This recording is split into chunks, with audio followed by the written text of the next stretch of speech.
Okay. Hello, everyone. Welcome to uh, the telepresence lecture by Celestia. Today with us, we have Alyssa Adams. She is a postdoctoral research fellow at University of Wisconsin-Madison.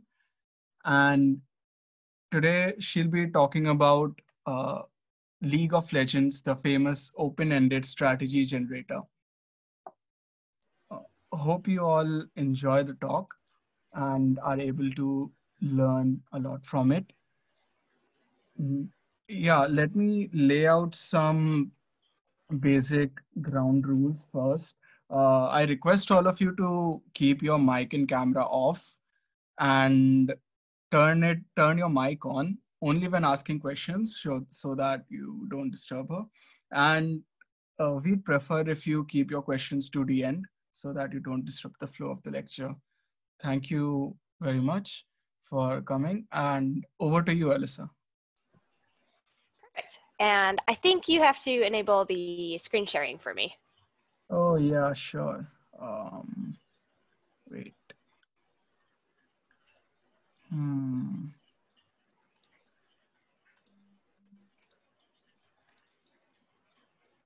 Yeah, Oh, okay. here we go. Got it. Yep. Perfect. Everybody see this? Yeah, great. Yep. That's Great. really nice, Timo. Excellent. Yes. Yeah. So, yes, I'll be talking about League of Legends and open-ended evolution and how the two are really related, and how League of Legends is an open-ended system. And I studied it for my PhD. And so Timo is going to be a part of this lecture as well because he's my favorite champion in League of Legends, and I also main him. So yes, I love Timo. So first, I'm going to start with a little bit of background about myself. I was an undergrad at East Tennessee State University, and I got my bachelor's degree in physics in 2013. I did a honors thesis there, and I learned that I really love solving problems in abstract math space a lot. And when I applied for graduate school, I learned of this lab that was working on the origin of life, and I thought that was really exciting. So I joined the lab, and my advisor was Sarah Walker, and she wanted to understand the origin of life. But what I wanted to understand was, what is the difference between living systems and non-living ones? Because I thought that was a really important question to understand the origin of life here on Earth and possibly other places like astrobiology. And that's where I studied open-ended evolution and innovation, because they're things that make living systems different than non-living systems. And that's where I studied cellular automata and also League of Legends. And after that, I did an internship at Microsoft Research in 2017, and I did some machine learning, and I played in Minecraft. So there's a really cool Minecraft mod that allows you to take your trained AI models and put them in Minecraft space so they can run around and interact with little things there. I also worked as a data scientist for 2 years and at Veda Data Solutions here in Madison, Wisconsin. And I tackled big problems in big data, and we looked at like healthcare data and things like that. And after 2 years of being there, I really missed academia and researching open-endedness and biology and League of Legends. So I came back to academia, and I'm now at University of Madison, and I am in the Department of Bacteriology studying viruses and bacteria. But it's actually really not that much different than studying League of Legends. So I study the same thing, but just in a different context. So, yeah, the reason why I became really, really interested in data was because, I was studying this idea of open-endedness, and I'll talk about what open-endedness is like in a lot of detail soon.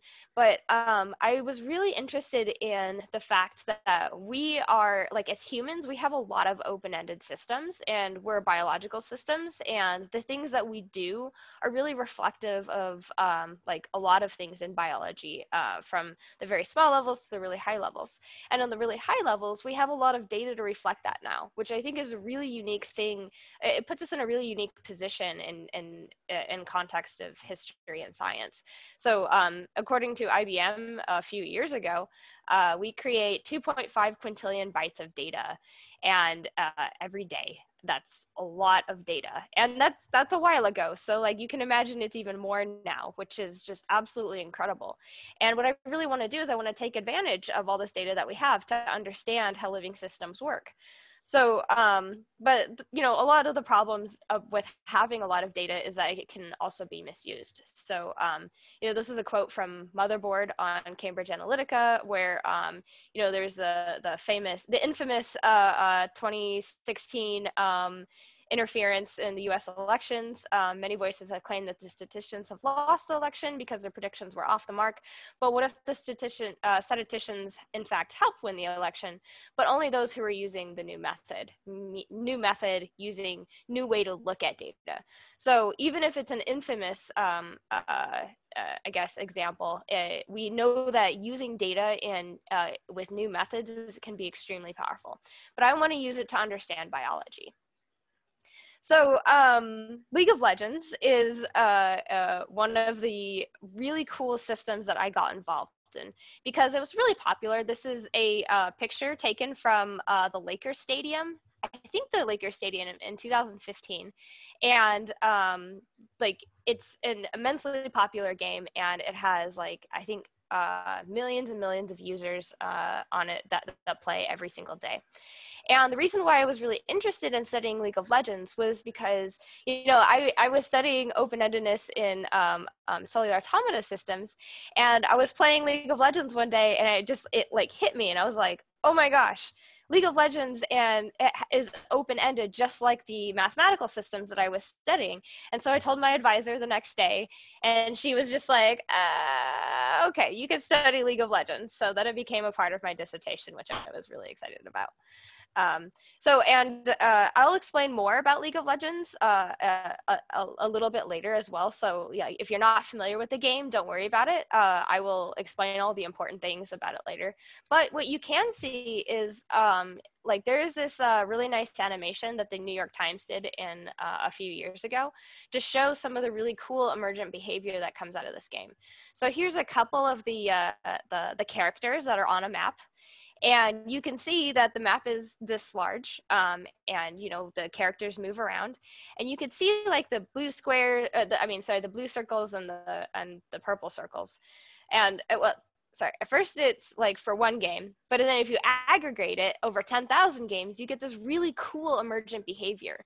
And I thought this is just absolutely fascinating because, like, especially as the game progresses, you can see the emergent behavior sort of like following some sort of trend like that, which I thought was really cool because it's a lot like other like parts of living systems, such as like cells that interact that make organs, and organs that interact that make individuals, and individuals that interact to make societies.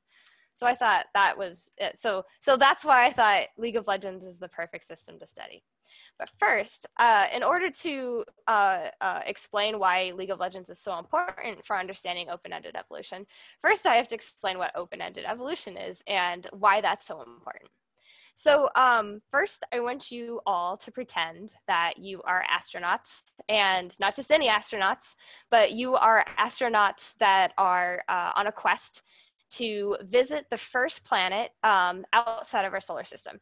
And the reason why we're visiting it is because they propose that there's life, and you have to go collect samples. So you visit this planet and you step off the spaceship, and it's cold and it's dark, but you see a sample, you see what looks like a puddle of black goo. So you lean over and you put some of this goo in your test tube and you check it out. And the question is the sample life, or is the sample not life? Well, it can be a really difficult question to answer because on this planet, there's no oxygen, there's no water, it's really cold, it doesn't look anything like life on Earth. So that can be really, really hard to compare the two because your sample might have completely different chemistry than what you would expect to see in life, in life on Earth. So how can you say if that sample is life or not life if the chemistries look absolutely nothing alike? So the reason why this question is really important to answer, especially now, is we're currently looking at other objects in the solar system. So we're looking at planets, moons, we're looking at planets like, Mars as well. And we're asking, like, is there life here? And, you can see pictures like this. This is an example of something like, people will take a look at pictures of rocks on Mars or the moon. And there's a database of things like objects that look like, I don't know, some sort of like silly creatures. And there's a lot of like conspiracy theories like going around like aliens are hiding artifacts on the moon. But like, are they really, or is it just a rock that's shaped that's something that looks kind of what we would see on Earth? So this is an example of like what looks like, I think it looks like a little iguana Pokemon or something. But we would want to know like, okay, this looks like a shape that we could see on Earth, but is it really something that's alive? Is this the result of a process of something that's biological? So, for this example, probably not. But for other examples, if we're looking at in like, a different solar system, this question becomes much harder to answer. So, okay. So if we're looking at just beyond the chemical composition, so say if we can't really compare the two chemical compositions of two different samples, what we would have to do is we would have to pay attention to evolution, the evolution of those samples. How do things change over time? So the reason why we know that this rock on Mars is probably not, is not alive, or not part of life or anything like that, is because the processes that led it to looking the way that it is are geological. More than likely, right? But the processes that look like, that bring us a real iguana are much more different. So we have to look at how these things are changing over time to determine if it's life or not life. So there's two different kinds of evolution. So normally when we think about the term evolution, we think of biological evolution. So this is a diagram of the evolution of whales over millions of years. Started off as some sort of land creature that I guess like the taste of fish and hung around the shores or the ocean or something like that. Then eventually, evolved in some sort of swimmy shape because all of the best nutrients were in the water, and so it had to adapt its physical characteristics to accommodate for its best niche for it to evolve in. So this is what we think of when we think of evolution. But as a physicist, what we think of as evolution is we think of just something changing over time, like something kind of boring, like a pendulum swinging, or in this case, the evolution of planets that go around the sun. So there's a remarkable difference between the two kinds of evolution. One is what we would call open-ended in biology, and the other is not open-ended. So the differences between the two kinds of evolution are kind of a lot. And the thing is, what we want to understand is what is the mathematics of the system that uses open-ended evolution instead of regular evolution. So like, as a physicist, I find this extremely interesting because it's like, okay, you have like two sets of objects here, but they're evolving completely differently. Like what is the mathematics? What is the mechanisms behind that make those two so different? In my PhD, I turned to cellular automata. And if you've ever seen or heard of Conway's Game of Life before, it is the most famous cellular automata system. It's like this nice little computer program that has these black and white squares, and depending on like the configuration of the black and white squares, so if you're a white square and you're surrounded by black squares, then it will, I guess, change you to a black square as well. And the same is true if it's the opposite color configuration, and some other rules and that define all the possible fates of all the different configurations in between. So, but as a result, you get this really, really cool behavior.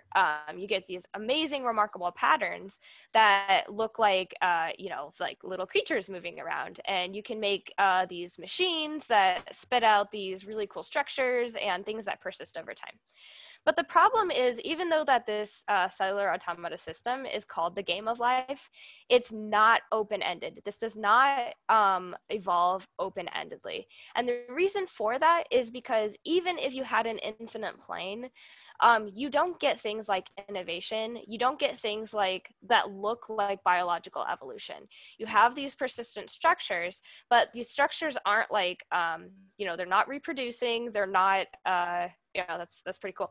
So they're not like reproducing and having some sense of like randomness and, mutations and things like that. So it's not open-ended, even though it's really cool.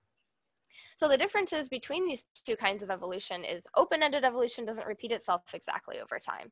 It grows in complexity. It just gets more and more complex over time. It innovates, which means it like comes up with new structures and new solutions to new problems. And it also changes its rules over time. I don't know where that red line came from. So it also changes its rules over time. So what do I mean by rules is the sort of like the laws of physics, right? So with this game of life, you have I don't know what. Do you guys see that red line? Anyway, I see this really weird red line on my screen, and I think it's here to stay, which is really strange. But so what was I saying? Yeah, so these rules, they change over time, right? And these rules are sort of like these laws of physics. And they're basically the rules that say, like, if you're a black square, then turn into a white square if it in these cases and stuff like that. So, but in the case of not open-ended evolution, like with the planets going around the star, is that it does repeat itself exactly over time, and it uses the same rules to change at every point. So it means that they use the same laws of physics, which is actually a really important point in physics, is that the rules are symmetrical. And that's expected and that's normal. But that's not necessarily what biology does. Biology likes to change its rules over time. So to kind of read more about open-ended evolution, there's this really nice article by Kenneth Stanley and Joel Lehman and Lisa Soros from 2017 that's really, really cool. And what they say that open-ended evolution is in a different context is that, not only does open-ended, would an open-ended system be able to solve all of the problems that are coming at it, sort of like a machine learning system, but it also creates new problems for it to solve, which sounds a lot like biology, right? If you're thinking about species that compete with each other, you have like predator-prey situations. You also have like parasitic situations. You also have co-symbiotes as well, and biology likes to solve problems, but then create new problems for it to solve along the way. And then it solves those problems. And then the solution introduces more problems. And the system just grows and grows and grows in complexity. So what I wanted to know is like, okay, that sounds really important. And it might be really a nice way to get at the mathematics about it is to ask the question of, can we get open-ended evolution from simple computer programs? So if I can convince a computer program to evolve open-endedly, it might just be a lot easier to understand the mathematics that drive open-ended evolution.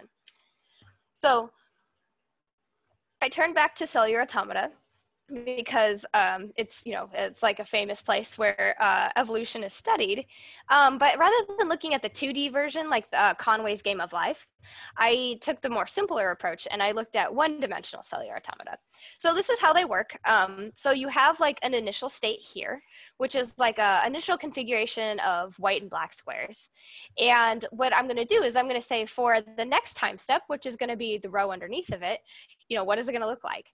So for each one of these squares, I have to refer to my rule table. And this is like, it's sort of like a metaphor for the laws of physics. Like these are like Newton's laws or something, right? So if I have like my ball, I'm about to throw it, according to Newton's laws, or according to some rule, the evolution of that system is going to progress in a very deterministic way. So if I look at this white square here, all I have to do is look at the two neighbors and, oh, they're both white. So according to the rule table, the next one is going to be white as well.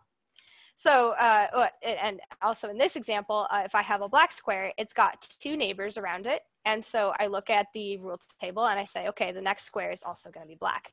And I do that for all of the kind of neighborhoods that are present. So you have white, white, black, white, black, white, black, white, white, and then white, white, white. So I look at that and that determines my next time step, just like that. And so what I get as a result is I get this trajectory. And depending on the rule, I'm going to get my trajectory is going to look completely different. So, also like once I get to the end of the, of like the square, it's just going to wrap around, sort of like a Coca-Cola can or something. It lives on like a cylindrical universe. So yeah, I mean, so this is what rule 110 looks like. But if I took the same initial configuration and used a different rule, say maybe like different laws of physics, then I would get a completely different looking pattern as a result. So now what I can do is if I wanted to understand, is this open-ended or not? These aren't open-ended, but laying the groundwork for it is I would take each one of these states and I would turn each one of these states and how they relate to each other into a graph, into like a topology, which gives me like a roadmap and a really nice way to look at these systems. So I take this first state and I turn that into a dot, or like a node. And then I take the next state and I turn that into a node as well, but with an arrow pointing to it. And that means I'm at this state and I'm going to move to the next state according to some rule. And what I get as a result is I get this very nice graph and this very nice topology. And so like this doesn't exactly correspond, but this is a cartoon representation. So you can imagine like the actual state space is much smaller than that, or sorry, is much larger than that. So what I'm going to do is I'm going to start in a node, and as I evolve the cellular automata over time according to some rule, what it looks like is this, is like I start in the initial state and it goes around like that. But according to a topology that looks like this, once I start getting into this loop, it's going to stay in this loop forever. And it's going to repeat itself exactly after 5 states. And according to what we understand about open-ended evolution, we can say for sure, because this constantly like is going to repeat itself no matter what, it's not open-ended. It's not growing in complexity. It's not doing anything new. It's being, just a really boring swinging pendulum, basically. So we can look at, we can do this for all the cellular automata rules. So here are a couple more of these examples. So this is rule 110 on the left and rule 240 on the right. And what you see is, you have the rule tables at the top, and then at the bottom you have these same topology structures, these same graphs. So what you see on the left for rule 110 is like we have some of these red dots, and the red dots represent like once you're in that state, you can never return to that state, no matter what you do. And in fact, like if you started in one of these, if you started in one state, you might be stuck in that island. Like you might be stuck evolving according to a deterministic rule. There's absolutely no way you can jump from one island to the other. And in B, even though there aren't any red states, meaning like, okay, like once you start in that state, you can return to it again because they're all cycles. If you're stuck in an island, you're stuck in an island forever. And this is a problem because, so like, this is not what open-ended evolution looks like. And the reason why, another reason why that is because biology is really, really good at looking at a state that it can't reach to, but changing its rules to be able to get there. So biology is like, hey, I'm in this state, or, just think of like what humans are capable of, right? Like you could think 1,000 years ago, humans weren't able to fly. And then humans learned science and technology, and we invented airplanes, and now we can fly. So we have accessed a new state that we weren't able to access before. And that's what biology is really good at, and that's what open-endedness is able to give. So, so then the question is, okay, well, what rules can take us to unexplored states? So if I'm a bacteria that is in this kind of state, I might be like that whale and say like, okay, I can't digest the abundant food in the environment. The food's in the ocean. What am I going to do? So what I have to do is I have to, through randomness, through random mutations and natural selection, I evolve the ability to take advantage of some food, or, maybe if I'm a bacteria, I evolve a new enzyme and things like like that. So, but what that means is that at every step between these states, you might have a different rule that determines it, because, you know, random mutations in natural selection doesn't look exactly the same for every situation. So, you know, going back to the whole rule thing, they can tell us what states we can reach from our current state. But if I were to say, okay, I'm going to use rule 30, right? And but I want to reach that state over there. Oh, I noticed that I can get there using rule 110. But oh no, if I use rule 110, then I can't reach that other state that I could previously reach before. So it seems really, really hard to just pick one rule and to say like, okay, am I going to have one rule that's going to take me to every state? Well, the answer is no, you can't. You have to have you have to mix and match your rules together. So an open-ended system, in order to reach all these different states, you have to change your rules over time. So the question is, what's going to pick the new rules? How does biology pick its new rules? And the answer is it depends on the environment, and it also depends on the current state of whatever, you know, it depends on the environment and it depends on the current state, like what node you're in. It's a state-dependent system. So thinking about the whales in the ocean, again, you can have, what I decided to do is I decided to set up two cellular automata systems that interact with each other. And I said, okay, one cellular automata system is going to be my biological system, which is like my whale. And then my other cellular automata system is going to be like my ocean, or like the environment, or something that the organism evolves in. So when I took these two things together, what I said was like, okay, I have my environment. It's my regular cellular automata system that evolves according to a rule that doesn't change. It's a fixed rule. It's just a normal cellular automata. It's not open-ended or anything like that. But what I said is, okay, now I have my biological system on the left. And what I'm going to say is, okay, in my biological system, take a look at what I'm doing at my current state and take a look at what the environment is doing at that same time step, and use that information to pick a new rule. So, and that's what I did. So the system on the left is going to be changing its rule according to its current state, and also according to the state of the environment as well. And as a result, we got these really cool open-ended cellular automata. So you get these really cool patterns that you know, aren't possible or seen in a traditional cellular automata system, which you can see on the right. So traditional cellular automata look like what you would see over here. And this is what open-endedness gives. So it gives innovative structures, and these aren't going to repeat within the time that we would expect them to. So what did we learn from this? Because I'm going to get back to League of Legends, I promise, like just in like a couple minutes. But why I wanted to talk about this was because I learned that open-endedness only happens in a smaller part of a whole system.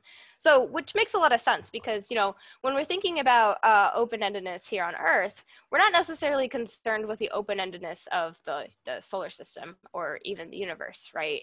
You know, we're just only concerned about biology, which is embedded within this larger universe that we have.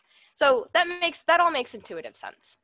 And another thing that was really cool was open-endedness gives like this idea of emergence as well. And according to Gestaltism, or Gestaltus or something, however you would say it, is that the whole is different than the sum of its parts. It's usually misquoted to say the whole is more than the sum of its parts, but it's actually the whole is different than the sum of the parts. And, you know, like there's this really nice article by Marc Badeau in 1997 where he talks about weak emergence.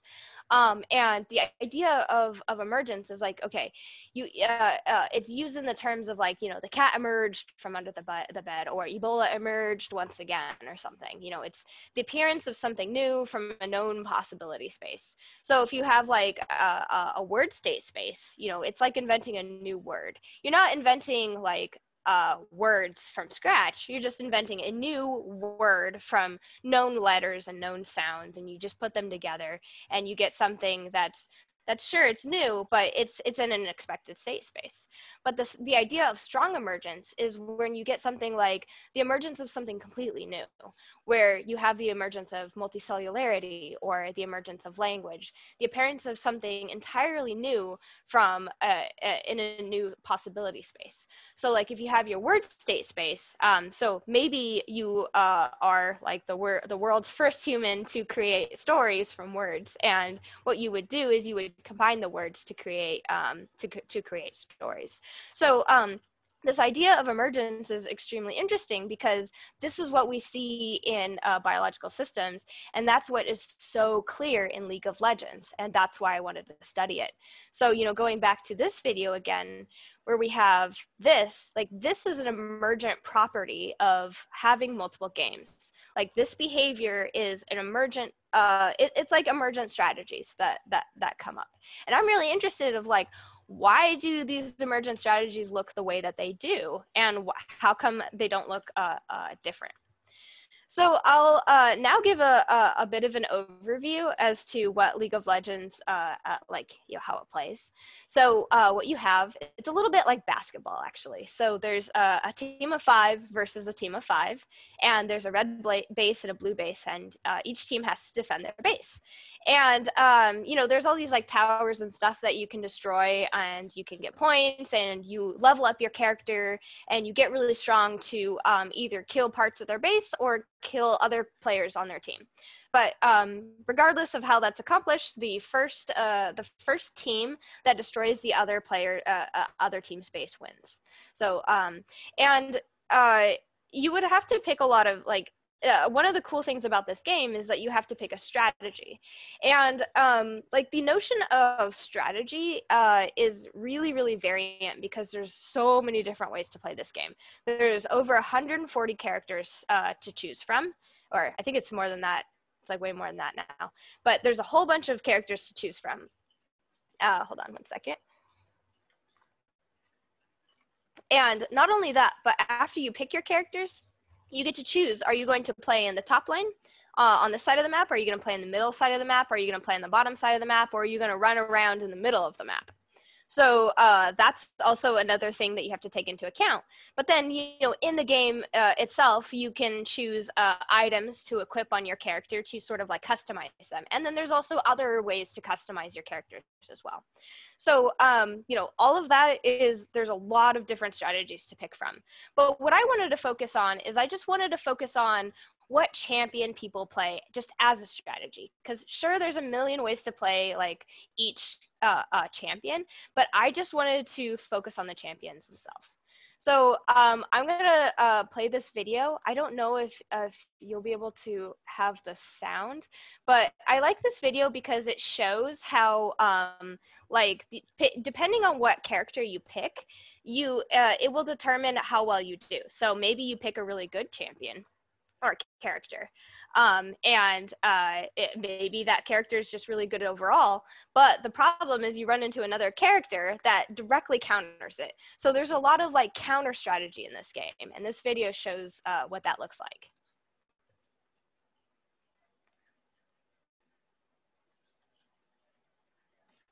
Can you hear the video or like the audio, by the way?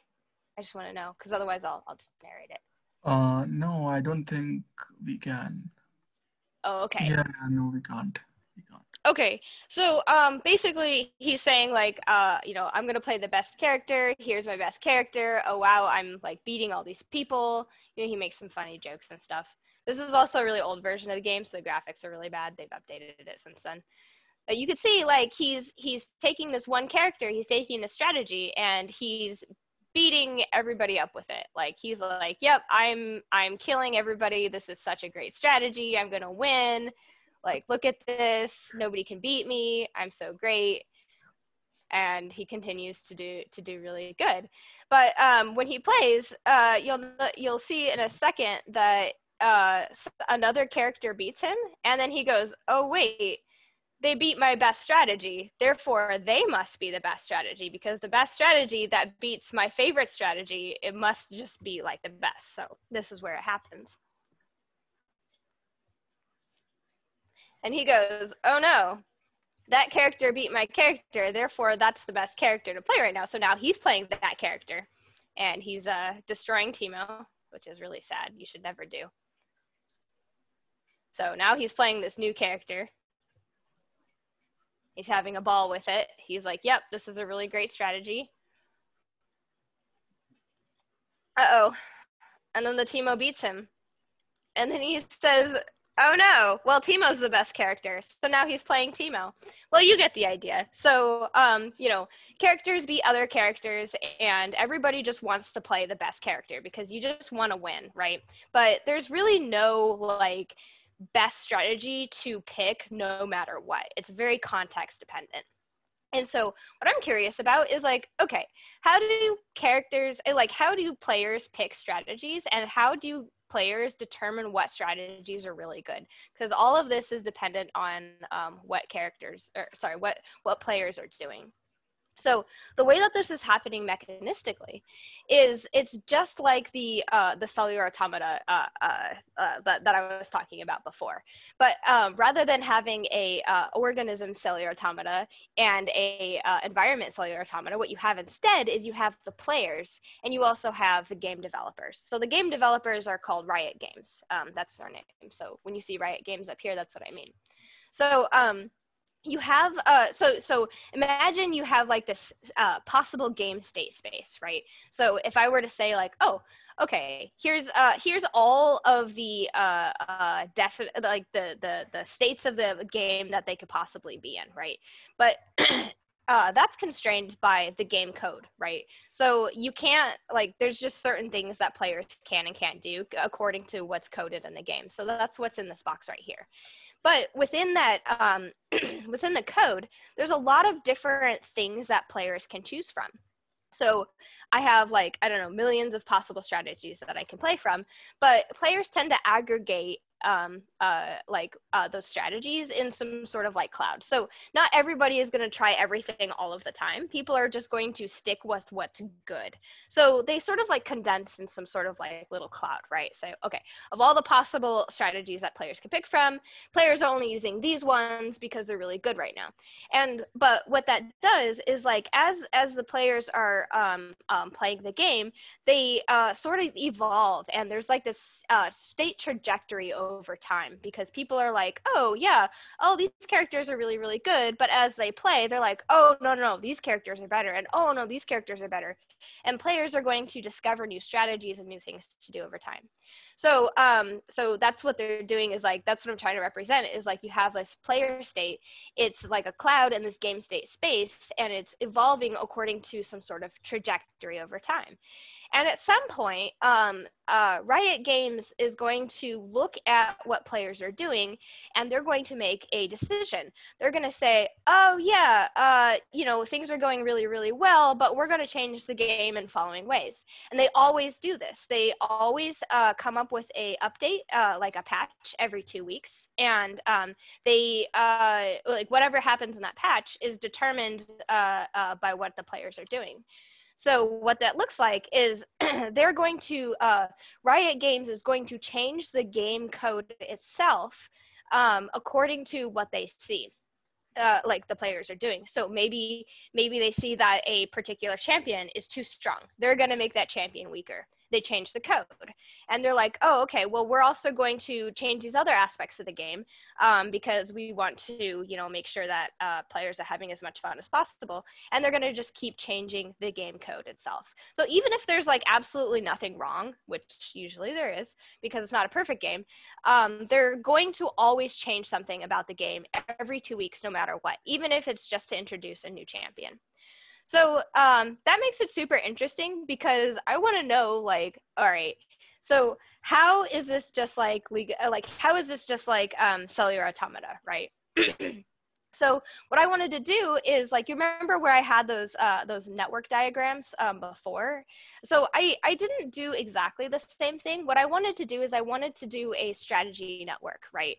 So if I'm assuming that every champion or character is a strategy, I want to know, based off of player data, that what strategies beat what other strategies. And I want to make a network out of it, right? And, you know, there's a lot of different ways that you could say that let a strategy beat another strategy.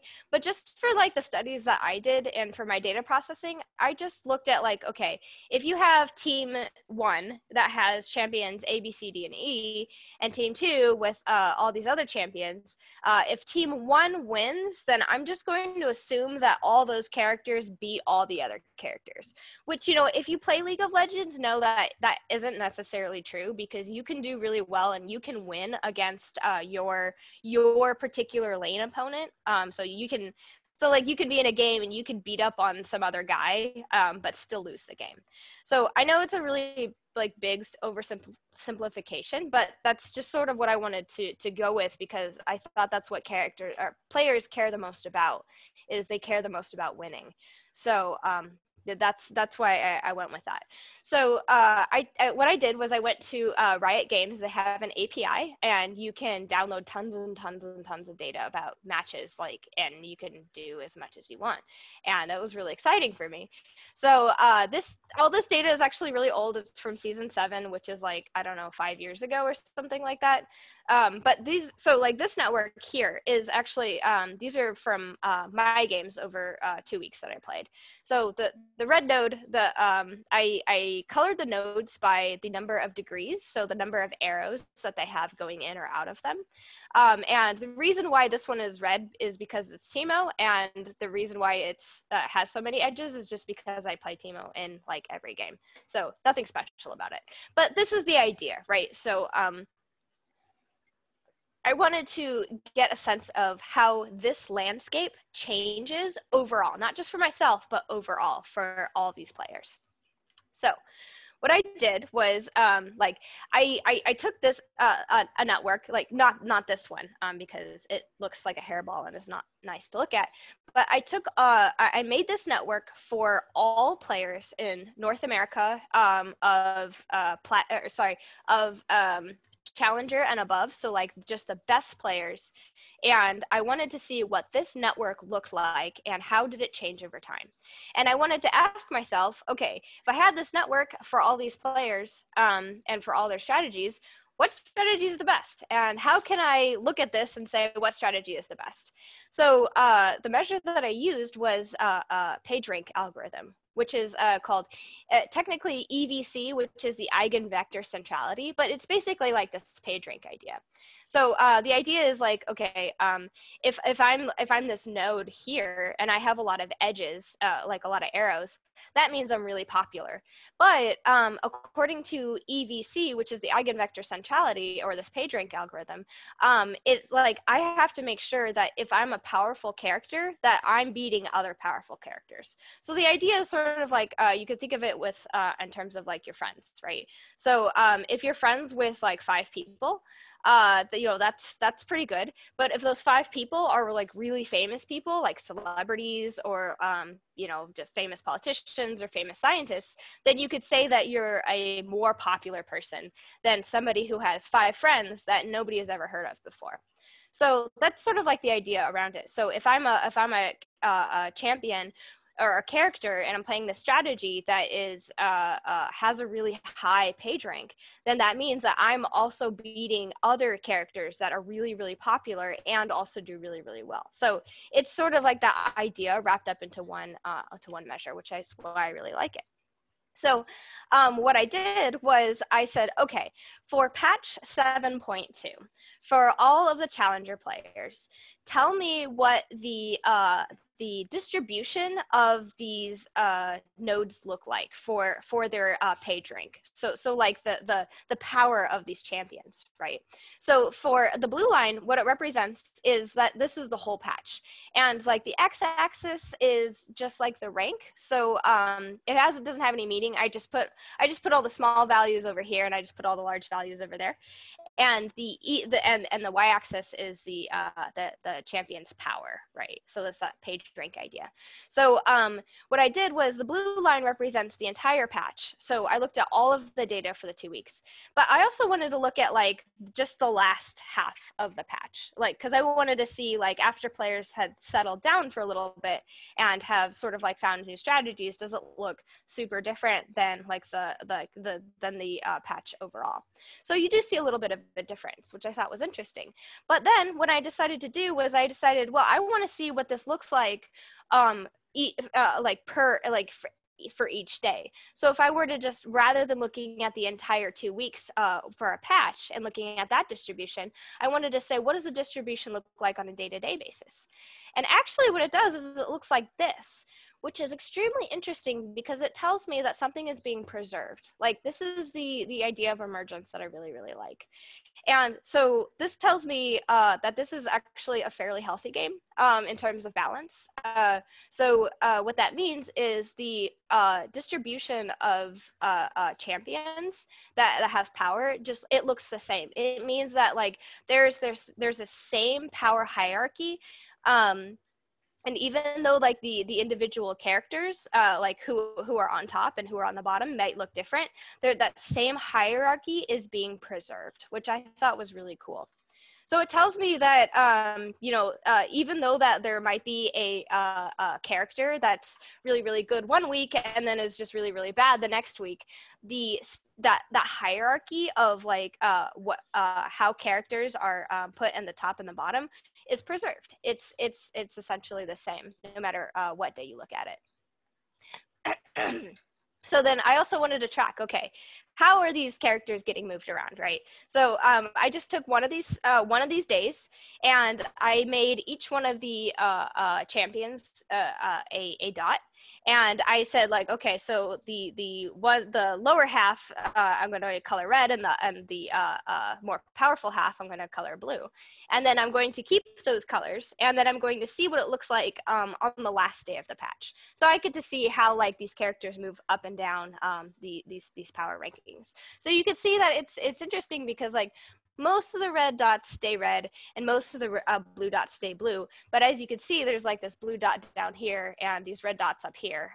So they get changed around rather dramatically, which is interesting. So I also wanted to know, like, okay, so what about individual champions, right? So I took a peek at, just some of the champions, and I wanted to see, like, okay, over the course of a single patch, how do the power of those characters change over time?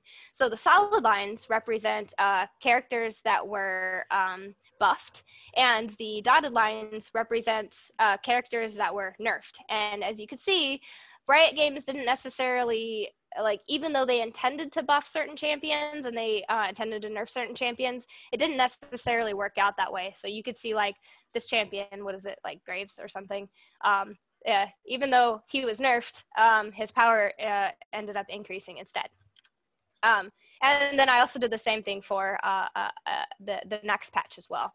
So you could see that these two characters, they tried to buff them, but they didn't do such a good job, and the buff didn't seem to work out super well. So that's pretty sad. But it's interesting because, like, the reason why this probably looks like this is because it's a complex system, right? So, like, even if you made a character, if you gave them a buff, you tried to make them stronger, if you buffed their counter, so, like, say if I play Teemo and I know, or say if I play Tristana and I know that Teemo beats me, well, if I say that, okay, well, I'm going to give Tristana more power, I'm going to make her a more strong champion, hopefully that'll help. Well, if I also buff Teemo as well, the strategy that beats my strategy, then it doesn't matter. So because all of these determine how powerful they are. So it's an interesting system. Oops. Okay, so going back to the question of, like, okay, that's all really cool and everything, but I want to know, what is emergence? Like, what makes a level? What makes a strategy? What makes these strategies useful? Also, like, where do these strategies come from? How come, like, some strategies get labeled as not useful? Like, how come they become not popular? Like, as an example, one of my favorite strategies is playing a Soraka top. So this is a champion who is supposed to be support, this champion is designed for a particular role, but what you can do is you can play this champion in a role that they weren't designed for. And because nobody expects it, it can become really, really strong just because nobody expects it. And it might happen to counter the strategy that is most popular in that position. So I'm really curious as to like, how do we know that happens and how can we predict it in the future? So I'm gonna skip that part. But so what I found is that League of Legends is a system of game developers plus the players, and together what they do is they produce open-ended strategy selection. So it looks like this. So remember when I had the two cellular automata like side by side? This is the same thing where I'm having the two you have the players on one side and you have Riot Games on the other side. So first what happens is like the character, like the players, they open up the game and they're like, oh wow, I'm going to look at the strategies that I have available to me, and then I'm going to explore them, and I'm going to see which ones are good and which ones are bad. So they keep doing this and they talk on forums, and like, you know, you have your streamers and you have your popular like, yeah, you know, you have your really good popular people, you know, telling whatever what strategies are really good. And Riot Games is watching, and they want to make sure that there's no like crazy Warwick that needs to be nerfed, or they may need to make sure that like all of their, you know, set of some sort of champions isn't just like, you know, super weak. They want to make sure that the game stays fun. So they take a look at what the players are doing, and then they tweak it, they adjust it, and they deploy their patch, and then players are going to explore the strategy space and do it all over again. And what they're doing is Riot Games is, you know, whether or not they're open-ended, we don't really care, but what they're doing is they're changing the rule, the game code that players are using to figure out what their strategies are. So what they're doing is they're acting like that environment cellular automata that is changing the update rule of what players are doing and how they're able to pick the games. So yep. So that's where I had left off for that for now. What I'm still currently doing is I'm still looking at this. I'm still super curious about it. Working on some new mathematics to describe how different subsets of systems interact with each other, and so we can make predictions about the future. So yeah, I have a lot of future work to do on this, but until then, I have to give a special thanks to my amazing collaborators, you know, Dr. Sarah Walker, Dr. Hector Zinel, Dr. Paul Javies, Angelica Berner, who was an undergraduate at the time, but now a graduate student who's amazing and worked with me. My current collaborator, my advisor, Karthik, and Chris, who is a grad student who's super fun and really helpful and teaches me all about viruses. So with that, I'm going to say thank you, and I would love to hear any questions that anybody has.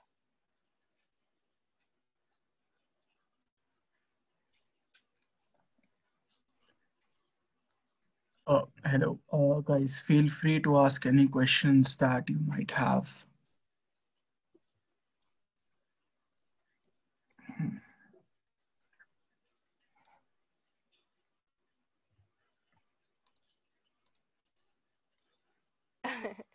I just noticed the chat. Let's see.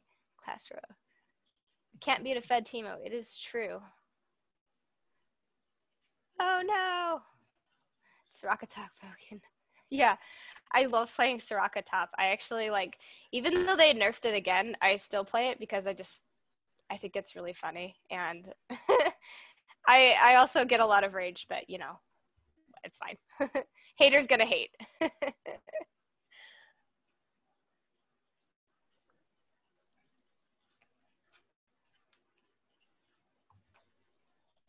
Hi, am I audible? Mm-hmm. Okay, first of all, great talk. I loved every bit of it. So in the analysis that you do for these kind of open-ended systems, I mean, from the looks of it, these seem very non-linear, chaotic systems. So what kind of analysis do you end up doing? Because most of the non-linear systems are either, you know, you have to numerically solve it, or they are kind of like it's more like a qualitative analysis than a quantitative analysis. So what intentions, like what motivations do you have? What is the end goal? Yeah, so the end goal for me is to I want to use as much data as possible to understand like emergence in like, you know, all biological systems. And this is just like one example, right? So I'm also studying like how viruses interact with bacteria through proteins, like through how proteins interact with each other. So what I'm trying to do right now is I'm trying to use the data that players are generating, and I'm going to be like, okay, this data is going to tell me if my mathematics is on track or not. So currently right now, what I'm trying to do is I'm trying to understand like how can we how can we understand like the mathematics of two different systems that interact with each other that evolve like according to different rules, and then they make something new. And okay, that sounds like a lot, but if I write some sort of like equations down and things like that, I would have to verify if that's actually valid or not by looking at real systems. And this is one that I'm going to be using for that verification. And I'm going to say like, okay, what I want to be able to do is I want to be able to take a look at the current data. Like if I were to go on Riot Games' API and say, okay, this is the current state of the game and this is the current state of the system, can I use that information to make predictions about what the game is going to look like 2 weeks from now? So if I could look at like, oh, everybody's playing this and Riot Games is going to put out a patch like that, I want to be able to make predictions, and I want to be able to say like, okay, well then in 2 weeks, these strategies are going to be really popular. That's like the end goal. That's what I really want to understand. Like, can I do that? Oh, okay. So in that case, like, because, you know, this is kind of very open-ended, like by definition it's open-ended. So that would be like more of a probabilistic prediction, right? Or... Yeah, I think so. Well, yeah, for sure. Because like, you know, yeah. people are, I mean, there's just so many like, you know, random variables, you know, like there's feeders, there's people who have bad internet connection, there's people who, I don't know, like there's just so many things that you can't predict. So it's definitely going to be more of like a, you know, well, probably this is going to happen or probably that. But if I can just get some sort of like sense as to what's going to happen, I think that's good enough for me. Mm-hmm. Makes sense. Let's see. And then there's a question, how long into the future is it really possible to make predictions for such open-ended systems? Yeah, I think that's a really good question, because I think it depends on the like the system itself. So like for League of Legends, I don't think it would be possible to look more than like 2 weeks into the future, because you would have to like really, I mean, Riot Games could just be like, oh, now we're doing League of Legends in VR. I mean, I don't know, like, I think we would have to know something like that. But for something like biological evolution, or like, you know, like a petri dish of bacteria that interact with viruses, you know, I think that's a different system, and I think we can make more longer term predictions about that. So I think it really just depends on like the system itself, and, you know, what's interacting with it, what's driving the innovation, what's driving the open-endedness, and you know, just getting a sense of like, I guess, like the cadence of what's happening. But yeah, as soon as like new information comes in from just like a random place such as Riot Games, I think that's where it sort of like ends the predictability. But I think within a patch, like a single patch, I think it's possible.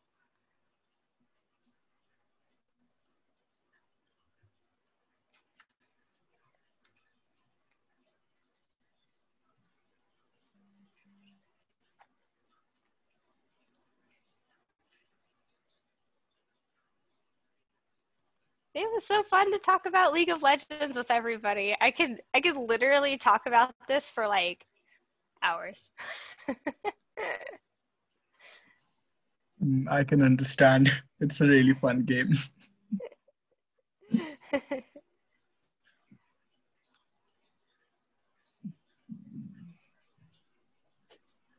mean, the whole energy of the talk is so... So let's see. Oh, there's another question. So can you say that open-endedness is a never-ending feedback loop? And yes, I would say, yeah, I would definitely say that. I would say that like it depends a lot on this idea of self-reference as well. So self-reference is this idea of where, you know, you take into account your current state. And also you take into account the current state of your environment. So I think like it absolutely has to be baked in for open-endedness to work. You know, like you even get like these really cool like it's not open-ended, like you know, chaotic systems are not open-ended, but I think it's just I think it's like a nice relation because you know you get chaos from these interesting like interaction between two different ways of representing a system. Or if it's like a double pendulum, you have like the interaction between two different pendulums trying to do their own thing. So you know, that's not, it's not open-ended, but it's related. So yeah, you absolutely always have to have the feedback loop for it to work.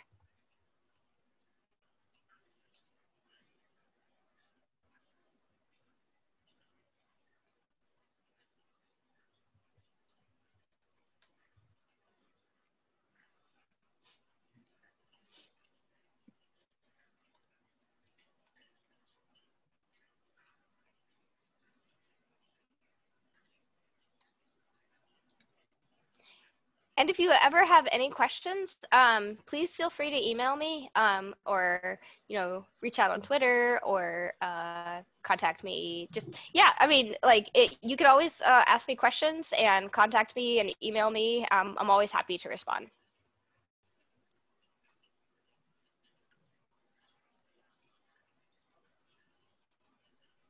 On that comment of the chaotic systems, for all the chaotic systems like which might not repeat themselves, is it a fact that they have the same rule set the entire time? Is that why it's not open-ended? Yes, exactly. Yeah. So like a double pendulum is always going to be evolving under the same set of rules. But like yeah, that's why they're not considered like open-ended, is because you know, they're also like yeah, they evolve according to like the same rules. And like the other thing that people would say is like, you know, is counting to infinity open-ended, because you know you have like, you know, you're always coming up with a new number, right? But that's also not open-ended either, because that's also evolving according to the same rules. So it's interesting, like because like people would also say that there's different levels of open-endedness. So like we would think of biology as being like the strongest example of open-endedness, but you also have like much weaker examples, like, you know, counting to infinity, or like, you know, chaotic systems and things like that. So there's a lot of things in between, but I think like the strongest notion of open-endedness is the one that changes its own rules, for sure.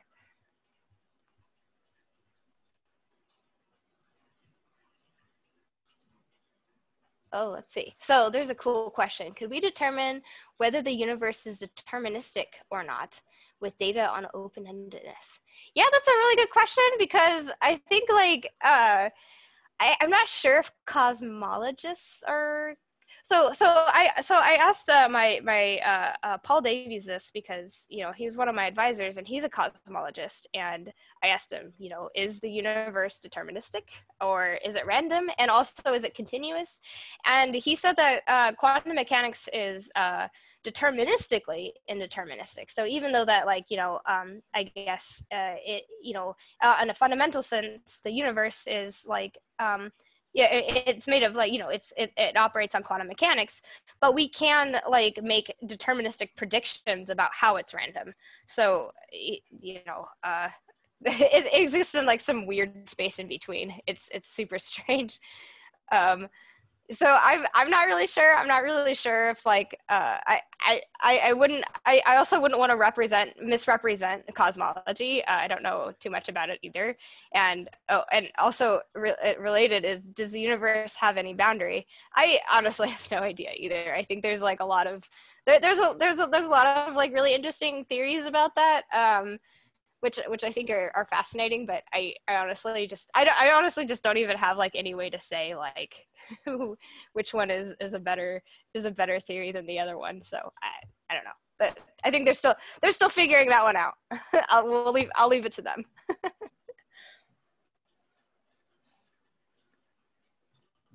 But I think it is an interesting question to ask, like, is the universe as a whole open-ended? I don't know. I mean, I think like the problem about it is like trying to understand if the universe is open-ended or not is like we would have to watch it for a long time, because that's the only way we can understand how to measure open-endedness. But you know, we can't watch the universe for a long time, so I think we're out of luck on that one, for at least for now, until we understand things a little bit better.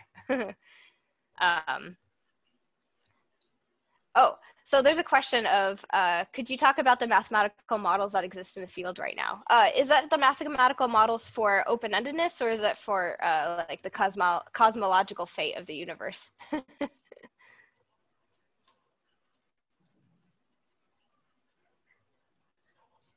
Oh, yeah. Okay, so there aren't any mathematical models that exist in the field right now to describe open-endedness, other than the one, or no, there's like a couple. It's mostly like qualitative, and that's what's been really difficult about it, was because it's like, well, we have a general sense of what open-endedness is, but like there's not like a set of equations that determines what it is until our paper. So we published a paper on open-endedness in finite deterministic bounded systems like that cellular automata, and we came up with mathematics for that.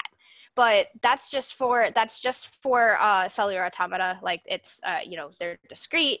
They all the squares, the black and white squares, they all update at the same time, and it's also in this bounded cylindrical universe. So it's different than the universe that we have that's in front of us, but that's as far as we've gotten so far. But yeah, unfortunately. So, time travel concept is valid or not? You know what? Yes, we all travel forward in time. No, I'm just kidding. I think that depends on who you ask. There's also these particles that technically, mathematically move backwards in time. I think they're called tau particles or something, but they're theoretical, and you know, I don't know. And apparently, according to some quantum physicists, told me that photons themselves don't experience time. So I don't know. That's a whole other can of worms. I don't know. Let's see. Talking about determinism, if there are open-ended components to a system, can a system as a whole still be non-open-ended? Yeah, so exactly. So if there's components that are open-ended, the system as a whole can still not be open-ended, right? So, you know, I think a easy way to think about it is like the Earth. If you were to think of like the Earth in terms of like billions of years, or like billions and billions of years, like at some point our Earth is going to get swallowed up by the sun and die. I mean, like more than likely. So like, you know, we don't necessarily think of the universe, like the solar system as a whole, as being open-ended. So I guess according to like what we think as open-endedness, it's absolutely possible to have a system embedded within it that is open-ended, but the system as a whole is not open-ended. I guess that's where our current understanding is. So that would be like what we would say. And yeah, so I'm going to send a link to the paper. Let me see if I can do that right now, and I will put it in the chat.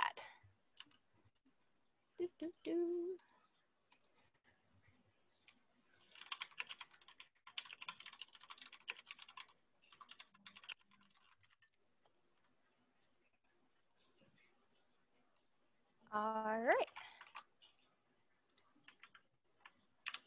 And there's the link to that paper. So that's going to have the mathematics of open-endedness in discrete bounded deterministic systems. It's very dry. Sorry. I wrote it in a very dry language, and it's my fault. So if it's hard to read, you can blame me.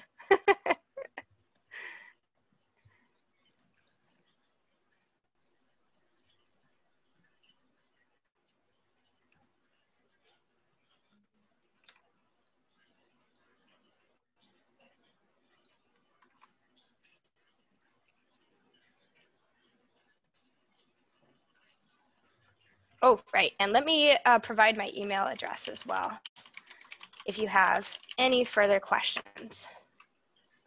And that's my email address. That I guess that keeps, because you always get those like academic ones that like appear and then disappear. That one's gonna stay with me for a really long time. So even if it's like 4 years in the future and you have a question, you could still contact me at that email address.